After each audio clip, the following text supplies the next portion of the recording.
Hey guys, welcome back to the channel. My name is Rob. This is part A. This is part 3 of my VSL video series, which is a part of the rapid fire marketing and advertising video series. These particular videos, I'm going to be speaking about VSLs or video sales letters only.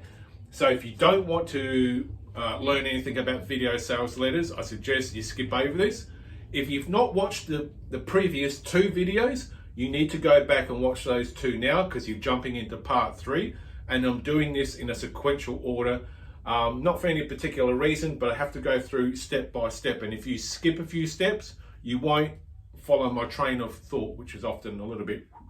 Anyway, talking about VSLs, in the previous video, I showed how Brett McFall at AdCamp in 2007 was talking about how he was testing and measuring VSLs way back in 2007.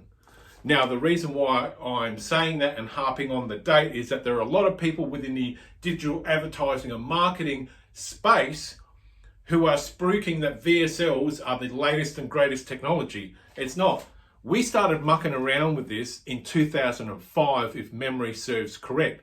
It was only when Brett started to come out and talk about it that more and more of us that were in the consultancy side of things started to test and measure a bit more, because at that stage, Brett was the leading foremost authority here of knowledge when it comes to internet marketing and advertising. So way back in 2000, and it's date stamped right there, 2007, we started playing around with VSLs. So it's nothing new, people. And for those people in the digital advertising and marketing space, shame on you for trying to pass it off as the latest and greatest technology to use. We've been doing it a long time. Us older generation, first generation internet marketers, we've been doing this a long time. Anyway, and as I said in the previous 2 videos, it was the old-fashioned sales letters that were doing it before VSLs. Now, how can you use and apply a VSL in today's market for what it is that you do? So over here, I've just got some examples of how you can incorporate a VSL. There's no hard and fast rule.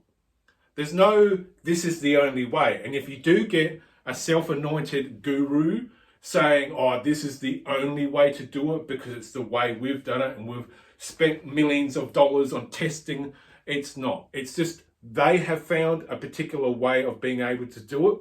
There's no hard and fast rule when it comes to doing VSLs. You have to work out what's going to work for you and your market, because people are used to you communicating to them in your own, through your own personality. Everyone has a personality and a bit of a style in how they communicate.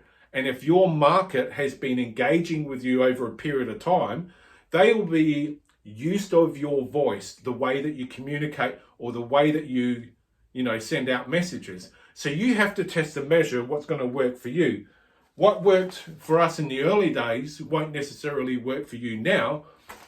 Markets do change, but it all does depend on how it is that you've been communicating with your audience over however long you've been running your email list, or your advertising and marketing, or however long you've been in business for. So, just very quickly, video sales letters. Typically the way that you would do that, and I know that the camera is a little bit far away. I should just try and, just excuse me for 1 second. See if I can just whiz that in. Basically, there are a few different ways you can run this, and I'll try and be as brief as possible. I may need to cut this in half. So your typical video sales letter, you can test a headline up the top. You have what we used to run, like a little red box that was separate sort of thing. We'd have the video, we'd have all of our text. And then sometimes we would have the sales letter, the traditional sales letter that we would normally run. We would have that sitting underneath a VSL. So if we couldn't capture them on a video sales letter, or if they didn't have time to watch the video, or vice versa, we had both there. And I used to call these VSLs a flycatcher VSL, because sometimes people wanted to watch what you had to say. Sometimes that would work against you because people didn't like the sound of your voice, and they were happy to scroll through and read like a 45-page Word document that was basically glued or stitched in underneath a VSL. That can work, and that can still work today. I'm not saying it will 100%. You have to test and measure that. So I'm going to break this video up into a smaller video because we're already at 5 minutes. Catch me on the next one. I am out.